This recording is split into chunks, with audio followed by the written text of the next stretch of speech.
Yo, dude, what are you doing? Nothing, right? Get the fuck out of here. Don't worry about it. Don't worry about it. It's my fucking house. I got a kid in the yard. What are you, crazy? Sorry about that. Sorry about it, bro. Get the fuck away from my house, bro. No, you're gonna fucking leave right now, bro. There's gonna be I'll bust your fucking jaw shut, dude. Don't get stupid either, bro. You think so? You're gonna leave, bro. There's fucking kids here, dude. Get the fuck out of here, bro. You fucking junkie.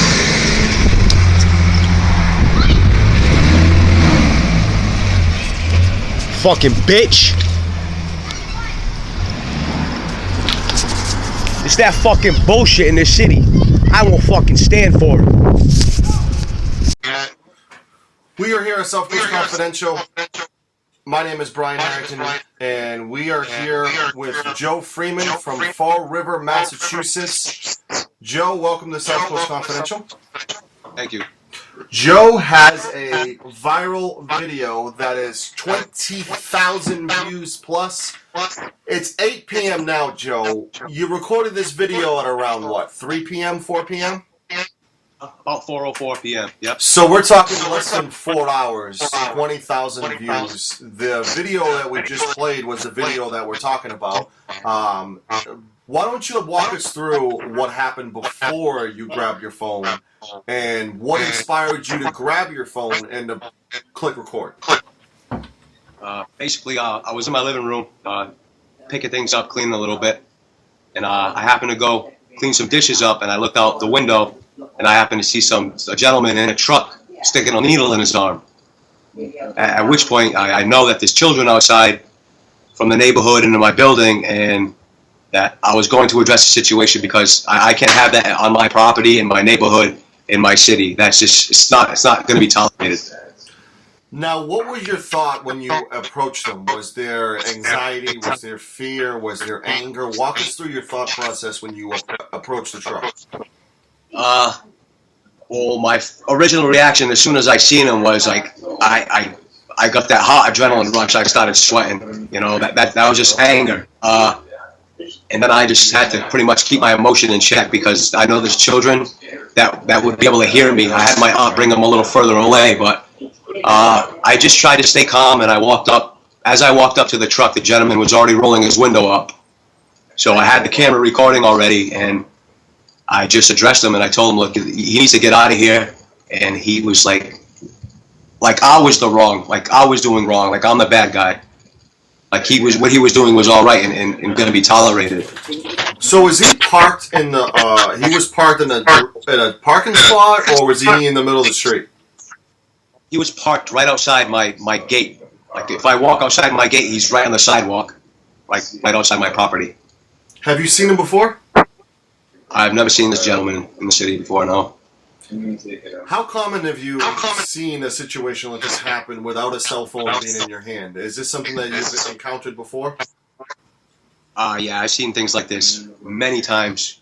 I'm native to the city, 34 years, and like you know as well as I do, it's an epidemic. You know, I've seen it a lot, and I've overlooked it more than I should have probably addressed it. But morally, my conscience said I address it, say something. The kids are in the yard. My family lives here.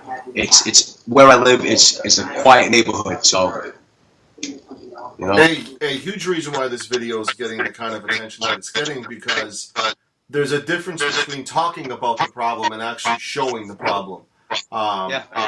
In your opinion, now the first time you saw him, what did you see? Did you see the needle in the arm and say, oh, hell no, I'm getting my camera out? Or what did you see to perpetuate you to grab your phone and click record? Well, from where my sink is and my window, the view, I can see directly into his truck, like down at an angle. I seen the can between his legs. I could see the cotton. I could see him drawing back. By the time I got to the truck and already had the camera recording, the needle was in his arm, and he let his hand off the plunger and was just looking at me like amazed. So did he have the window down completely at first? Yeah, while I was walking up to the window, it was rolled down, and he must have seen me and rolled it up real quick. Because initially I was going to act out and probably like get physical and smack him and just tell him to get out of here, but. And then again, like the kids are back there, and there's neighbors that I have, and I don't want to react like that. That wouldn't be right. That's not going to solve anything. I wanted to get them on tape and just confront them in a proper way and tell them to get out of here. Which I commend you for, because if I was you, I would have pulled him out of the car and put my knee to his neck and held him until the police came. Because I would have made a citizen's arrest. In my opinion, I think that would merit a citizen's arrest, knowing that he's operating a motor vehicle under the influence, which, despite what people on Facebook are saying, is against the law, by the way. You can't really do that. I commend you for the willpower. Have you heard? I mean, this post is 20,000 plus views right now. The Fall River Police Department are going to, if they already are not aware, they're going to be aware. Have they contacted you yet? No. They have not contacted you yet. And me, myself personally, I'm not going to contact the cops. I'm not going to pick that phone up because that's just my preference and my choice. I'd rather act as an individual, doing it the way I'm doing it, getting it out there, exposing them, and trying to get community to get together and do something. In your opinion, what can the mayor of New Bedford and Fall River do to make this epidemic go away? Because I'm from New Bedford, you're from the Fall River. You and I grew up in a kind of a day and age where this wasn't an issue, and now it is an issue. What do you think, like the elected officials, whether a city councilman or like mayors, or like governor for that matter, what's the remedy? How can we stop this? It's already a problem. What can be done, in your opinion, to have this problem fixed? Well, I don't know what their current political agenda is right now and what they're doing to monitor, fix, and rid of this problem, but they could have more bodies on the streets, whether it's people walking the beat, patrolling. Come on, this guy was parked there, and nobody, and there's a lot of people in my neighborhood seen him, and if they did, they didn't say anything. I did. I don't know what can be done, but something has to be done. Like, how close were you to a school? About 2 blocks. I'm on Hamlet Street, the corner of Hamlet and Montauk. Whipple Street's right up the street. I think it's a charter school. So we have an individual, not even at night, in the middle of the day, doing heroin in his car, 2 blocks from a school. Yeah, I know. It's uncalled for. In my opinion, morally, it's uncalled for. I know there's substance abuse, I know there's drug addictions, I know all that, and I know the bravery of having the ability to do that in public. He didn't care. It's all about his next high. I implore this individual who's on this video to get help. Do you have any advice for those people that are going through something that's similar to what he's going through? What advice do you have for them to seek the proper help? And do you think the proper help's available in the state of Massachusetts to help these individuals that are having these issues, where they're doing stuff where, to be honest with you, I don't have a lot of sympathy for this individual because he's behind a motor vehicle, he's 2 blocks from a school.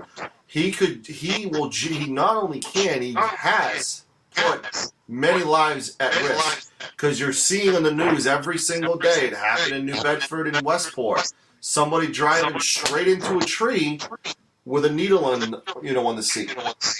What advice do you have for someone who is having this kind of issue, if any advice? Basically, one's going to do what one chooses to do regardless of what my message is going to be. All I hope is that somebody takes what I say and maybe they gain a little insight from it and apply it to their lives. I can understand and sympathize with drug addiction, having issues in the past myself, in recovery as we speak. So, I sympathize and understand.